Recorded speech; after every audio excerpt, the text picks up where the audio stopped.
We are well into the second week of November as the Moto GP season came to an end. The Formula One's driver's title will go down to the wire. Both leaders in the English and Italian football leagues suffer defeats, and the second largest multi-sport event on the planet gets underway. Hello there, I'm Patrick with this week's edition of the Midweek Highlight Show from the stadium at Hoohaa.my. Plus, at the end of the show, you'll get to see an amazing trick shot with pool balls and dominoes. Sounds sleazy, but trust me, it's safe. But we begin this week's show with endurance racing. As you may have watched our special feature with riders Halim and Jeffrey of the Royal Terengganu Endurance Stable last week, they were in action over the weekend, along with His Majesty the Yang di-Pertuan Agong, the King of Malaysia, in the Sultan Cup in Kuala Terengganu. Sadly, Jeffrey failed to retain his title, but it was picked up by another Malaysian, Wan Nur Hafizan, from the Tengku Mahkota Kelantan Endurance team. He finished the 120-kilometer distance in 6 hours, 20 minutes and 23 seconds. He also picked up the first prize check of 30,000 ringgit. Nur Hafizan was among 68 riders from 9 countries who took part in this year's challenge, which included countries like Australia, the US, France, Chile, Uruguay, South Africa, and neighbouring Indonesia, Singapore and Thailand. Next, we move on to football. First up, England. Liverpool finally got their season up and running after an impressive and disciplined performance beating champions Chelsea 2-0 at Anfield. And it's just not the team that is on the ascendancy. Fernando Torres' double strike showed that he's back to his regular form. Looking at the top of the league, despite the loss, Chelsea are still top. Manchester United are second after needing a late goal to secure all 3 points against Wolves. Even though United fans are appalled by the performance, United are still the only unbeaten team in the league. Amazing. Arsenal maintained third after they suffered a shock 1-0 defeat to Newcastle at the Emirates. That elevates the Toon Army up into fifth. Bolton is sixth thanks to that 4-2 home win against Tottenham. And Liverpool. Just look at Liverpool. Some relief for the Red fans, finally seeing them in the top half. There's a round of midweek matches before the weekend comes along, where the big one to watch is when the two halves of Manchester clash against each other. Now to the Italian tale. Roma, who have also had a difficult start to the season, made it count when it mattered most. They beat league leaders Lazio 2-0 in their own backyard, handing them their first home defeat, although both goals were penalties. Looking at the table, Lazio still top, with AC, Inter, Juve and Napoli all split by just 2 points. And Roma are back in the top half, and a few good performances will see them contending for Champions League spots. The Serie A too will have midweek matches, but the one to watch will be on Saturday, where Roma travel to Juventus. It's gonna be spicy.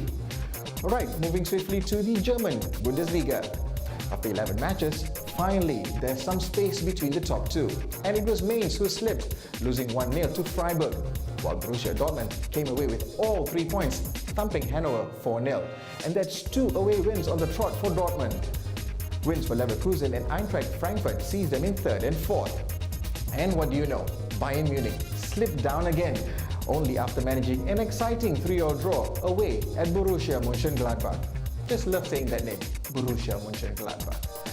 Our final football pit stop is La Liga in Spain, where it's already looking to be a 3-horse race, with Real Madrid, Barcelona and Villarreal all clinching wins over the weekend.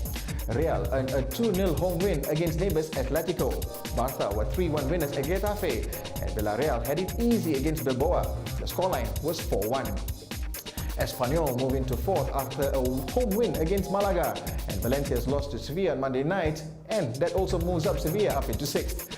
This weekend should determine if it will remain a 3-way battle as Barca hosts Villarreal. That's 2nd v 3rd on Saturday. Now we move on to motorsports.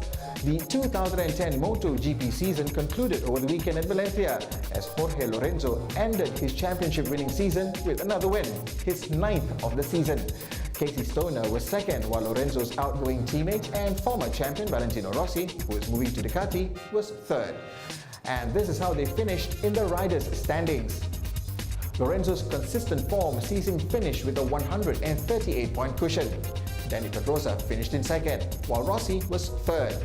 Ducati's Casey Stoner completes his season as the 4th best rider, with teammate Nicky Hayden in 7th, in a season where Honda occupies half of the top 10 field. With the Moto GP season done and dusted, Formula One will go down to the wire.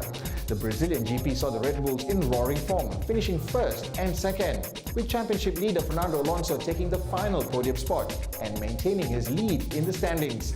Alonso now leads by just 8 points. The Red Bulls are in second and third, while McLarens are in fourth and fifth. The Constructors' title was picked up by Team Red Bull Racing in a season where they brought a superior and consistent package to the grid, and that just leaves the Drivers' title.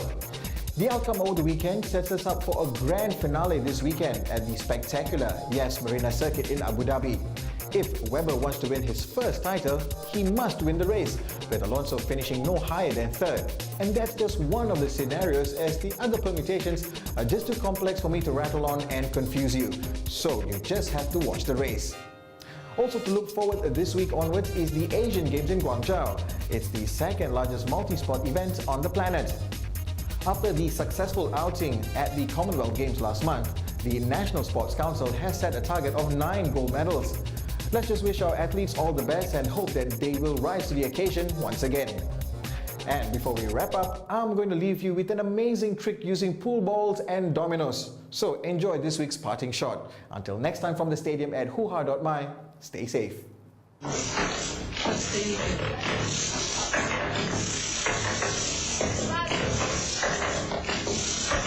Il y a 4 canards en fait. On vous passe à la vitesse normale. Et tout à l'heure, pour que vous saisissiez bien toutes les nuances, on vous le repassera au ralenti. Oh, fabulous! Oh!